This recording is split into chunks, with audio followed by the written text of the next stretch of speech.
नमस्कार, स्वागत है साहित्यिक झरोखा चैनल पर। आज का हमारा प्रश्न है भारत की भाषिक विविधता यानी भाषाओं में जो अनेकता है वो किस प्रकार से भारत में है। देखिए, अब से पहले हमने जो प्रश्न किया था वो भाषा के परिदृश्य का किया था।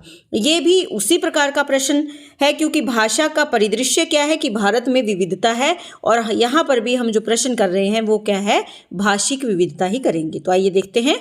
देखिए, भारत विविधताओं से भरा हुआ देश है, न केवल भूगोल और संस्कृति की दृष्टि से बल्कि अपनी भाषाओं के मामले में भी। 2011 की जनगणना के अनुसार भारत में 22 अनुसूचित भाषाएं और 1600 से अधिक अन्य भाषाएं और बोलियां बोली जाती है। इन भाषाई विविधता के अपने फायदे हैं, लेकिन कई चुनौतियां भी हमारे सामने हैं। भारत की भाषाई विविधता के फायदे और चुनौतियां दोनों हैं। एक और यह भारतीय संस्कृति की समृद्धि और जटिलता का प्रमाण है और इससे एक विविध और जीवंत समाज के विकास में योगदान मिलता है। यानी एक विशेष बात क्या है कि हमारी इसी विविधता के कारण समाज में नई जीवंतता है। दूसरी ओर अगर देखें तो यह संचार और एकता में बाधाएं भी पैदा कर सकता है, क्योंकि विभिन्न क्षेत्रों और भाषाई पृष्ठभूमि के लोगों को एक दूसरे को समझने में कठिनाई हो सकती है। जैसे मान लीजिए उत्तर भारत का कोई व्यक्ति विशेष दक्षिण भारत में जाता है तो वहाँ के लोगों की भाषा समझना उत्तर भारतीयों के लिए जितना मुश्किल है उतना ही दक्षिण में रहने वाले दक्षिण भारतीय लोगों के लिए भी उतना ही मुश्किल है।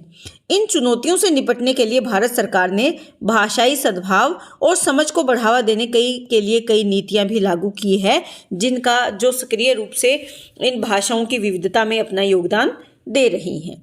यहाँ पर हम देखें तो भारत की भाषिक विविधता की ओर, तो सबसे पहला हम यहाँ पर पॉइंट बनाएंगे भाषाओं की संख्या। भारत में लगभग 1200 प्लस भाषाएं और उपभाषाएं बोली जाती है। ये विभिन्न भाषा के जो सर्वेक्षण हुए हैं उनके अनुसार इसको लिया गया है। इनमें से कई भाषाएं ऐसी है जो केवल स्थानीय क्षेत्रों और जनजातियों तक ही सीमित है, यानी उनका भी इतना विकास नहीं हुआ है, वो विस्तृत नहीं है। दूसरा अगर देखें संविधान द्वारा मान्यता प्राप्त जो भाषाएं हैं उसमें भारत के संविधान की 8वीं अनुसूची में कुल कितनी भाषाएं हैं? 22 भाषाएं हैं, जिनमें हिंदी है, बंगाली है, तमिल, तेलुगु, मराठी, गुजराती, उर्दू, पंजाबी आदि। ये भाषाएं प्रशासनिक, शैक्षिक और सांस्कृतिक क्षेत्रों में प्रमुख है। देखिए, यहाँ पर अगर आप 22 भाषाओं के आपको नाम याद रहते हैं तो वो नाम आप यहाँ पर दे सकते हैं। तीसरा हम यहाँ पर पॉइंट बनाएंगे कि भारत में 4 प्रमुख भाषा परिवार है, जैसे कि हम पहले भी कर चुके हैं। इन 4 मुख्य भाषा परिवारों में इंडो आर्यन है, द्रविड़ तमिल है, ऑस्ट्रो एशिया और तिब्बती वर्मी परिवार आते हैं। इंडो आर्यन में हिंदी, बंगाली, मराठी और उर्दू है। द्रविड़ में तमिल, तेलुगु, कन्नड़, मलयालम है। ऑस्ट्रो एशिया में संथाली और मुंडारी है। तिब्बती वर्मी में अगर देखें वोडो, मिजो और नागमीज, ये भाषाएं इसमें शामिल है। अब देखते हैं कि हिंदी का महत्व क्यों है। देखिए, हिंदी भारत की सबसे अधिक बोले जाने वाली भाषा है। इसे राजभाषा का दर्जा भी प्राप्त है। हिंदी के साथ साथ अंग्रेजी यहाँ पर सहायक आधिकारिक भाषा है। देखिए, हम सब जानते हैं कि वास्तव में अगर देखा जाए तो अंग्रेजी यहाँ पर मुख्य भाषा के तौर पर इस्तेमाल होती है, लेकिन देखा जाए तो भारत में राजभाषा के तौर पर हिंदी का इस्तेमाल होता है, लेकिन अधिकतर कार्यालयों में अंग्रेजी भाषा का ही इस्तेमाल हो रहा है। परंतु सबसे अधिक बोले जाने वाली जो बोली है या भाषा है वो कौन सी है? राजभाषा हिंदी ही है। तो हिंदी का विशेष महत्व है विचारों के आदान प्रदान करने के लिए, अपने कामकाज का निपटान करने के लिए, या प्रत्येक क्षेत्र में, व्यापारिक क्षेत्र में देखें, सामाजिक क्षेत्र में देखें, राजनीतिक क्षेत्र में देखें, सभी क्षेत्र में हिंदी भाषा का विशेष महत्व है। अगला हम यहाँ पर पॉइंट बनाएंगे बहुभाषिक समाज। देखिए, भारत में लोग सामान्यतः 2 से 3 भाषाएं सहजता से बोल लेते हैं। एक भाषा वो जो घर में बोलते हैं, दूसरी जो समाज में बोलते हैं, और तीसरी जो शिक्षा या कामकाज के क्षेत्र में जिस भाषा का उपयोग करते हैं। तो मुख्यतः 2 से 3 भाषाएं यहाँ पर बोली जाती है और भारत में कौन सा समाज है? बहुभाषिक समाज है। छठा हम यहाँ पर पॉइंट बनाएंगे भाषाएं और सांस्कृतिक पहचान। देखिए, प्रत्येक भाषा का अपना साहित्य है, संगीत है, लोक कथा, त्योहार और सांस्कृतिक स्वरूप होता है। जब राज्यों का गठन हुआ तो राज्यों का गठन भी अक्सर इसी आधार पर ही किया गया। जैसे तमिलनाडु की भाषा तमिल है, महाराष्ट्र की भाषा मराठी है, पंजाब की भाषा पंजाबी है। इसी तरह से भाषा के आधार पर, उसकी संस्कृति की पहचान के आधार पर ही राज्यों का गठन किया गया है। 7वां हम पॉइंट बनाएंगे यहाँ जनजातीय भाषाओं का महत्व। देखिए, भारत में ऐसी सैकड़ों जनजातीय भाषाएं हैं जिसमें संथाली, गोंडी, बोडो आदि भाषाएं आती हैं, लेकिन कई ऐसी भाषाएं हैं, स्थानीय भाषाएं हैं या जनजातीय भाषाएं हैं जो कि लुप्तप्राय भी हो रही है, जिनका अधिक विकास नहीं हो रहा। 8वां यहाँ पर आप पॉइंट बनाएंगे भाषाई विविधता का लाभ। देखिए, इसका क्या लाभ है? देश में अनेक भाषाएं बोली जाती हैं, विविधता है भाषाओं का, तो इसका कुछ लाभ भी होना चाहिए। एक तो इससे भारत का साहित्यिक, सांस्कृतिक और कलात्मक जो परंपराएं हैं वो समृद्धशाली बनती है, क्योंकि अनेक संप्रदायों का, अनेक संस्कृतियों का विकास जब होता है इसी विविधता के कारण, तो उनकी जो परंपराएं हैं वो भी समृद्ध होती है।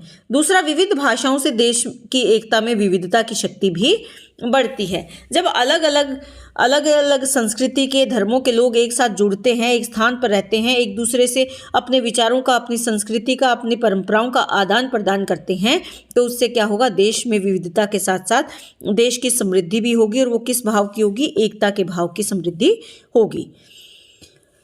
लेकिन इसके साथ साथ जो मुख्य पॉइंट है वो यहाँ पर क्या है? चुनौतियाँ। देखिए, देश में विविधता है, लेकिन इसके साथ साथ अनेक चुनौतियों का भी सामना करना पड़ता है। जनजातीय और छोटी भाषाएं विलुप्त हो रही हैं। ये एक चुनौती है कि उनको कैसे बचाया जाए, उनको संरक्षित किया जाए, उनका विकास किया जाए। दूसरा, यहाँ पर अंग्रेजी का जो प्रभाव बढ़ रहा है, उस प्रभाव पर कैसे उस पर नियंत्रण किया जाए।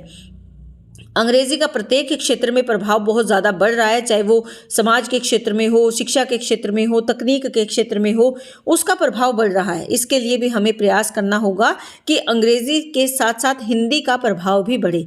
देखिए, यहाँ पर किसी भाषा विशेष पर कोई टिप्पणी करना या उसको नीचा दिखाना या उसको काटना, ये हमारा उद्देश्य नहीं है, बल्कि प्रत्येक भाषा का अपना महत्व है। हमें अगर विश्व स्तरीय टेक्नोलॉजी को जानना है, विश्व स्तरीय नए नए आविष्कारों को जानना है, तो अंग्रेजी भाषा को जानना भी ज़रूरी है। लेकिन हिंदी भाषा के प्रभाव को भारत में बढ़ाने के लिए हमें अंग्रेजी भाषा के प्रभाव पर भी नियंत्रण करना ज़रूरी है। तीसरा, अगर देखें तो तकनीकी और वैज्ञानिक शब्दावली का विकास कई भाषाओं को धीमा कर रहा है। जो तकनीकी और वैज्ञानिक क्षेत्र में शब्दावली है वो ज़्यादातर अंग्रेजी शब्दावली का हम इस्तेमाल करते हैं, तो वो विकास भाषाओं के विकास को धीमा कर रहा है। हमारी जो क्षेत्रीय भाषाएं हैं, स्थानीय भाषा है, राजभाषा है, उसके विकास को धीमा कर रहा है। तो ये हमारे लिए चुनौती है कि तकनीकी और वैज्ञानिक शब्दावली का जो हम इस्तेमाल करते हैं उसमें हमारी भाषाओं से लिए गए शब्दों का चयन होना चाहिए। तो अंत में निष्कर्ष तौर पर हम कह सकते हैं कि भारत की भाषिक विविधता उसका सांस्कृतिक खजाना है। यह विविधता ही भारत को विश्व में अनोखा और मजबूत बनाती है। विविधता में एकता भारत की पहचान है। देखिए, ये उम्मीद करती हूँ कि प्रश्न आप ये बहुत अच्छे से लिख पाएंगे। आपका समय कम है, मुझे 12 तारीख को बताया गया है कि आपका पेपर है, तो इसलिए हमारे पास कम समय के कारण मैंने यहाँ बहुत बड़ी पीपीटी नहीं बनाई है। केवल उन मुख्य बिंदुओं को मैंने यहाँ पर लिया है जो आप पेपर में लिखेंगे, लेकिन विस्तार आप अपने तरीके से देंगे। बहुत से छात्राओं का मेरे पास ये प्रश्न आता है, छात्र छात्राओं का, कि मैडम क्या आपने जो पॉइंट लिखे हैं, इतने पॉइंट लिखने से हम पेपर में अच्छे नंबर ले सकते हैं? देखिए बेटे, इतने सिर्फ पॉइंट लिखने से आप पेपर में नंबर नहीं ले सकते। पहले आप पॉइंट लिखें और फिर आप उसका विस्तार से वर्णन करें। और यहाँ पर मैंने जो आपको पॉइंट दिए हैं, ये पॉइंट ऐसे नहीं है कि आप इनके बारे में जानते ही नहीं हैं। अगर आप ये पॉइंट याद रखेंगे तो इनका विस्तार से वर्णन आप स्वाभाविक तौर पर भी कर पाएंगे। तो इसलिए प्रश्न को अच्छा लिखें, बड़ा लिखें, ताकि आपके अच्छे मार्क्स आए। इसी शुभकामना के साथ बहुत बहुत धन्यवाद। इसी तरह चैनल से जुड़े रहें।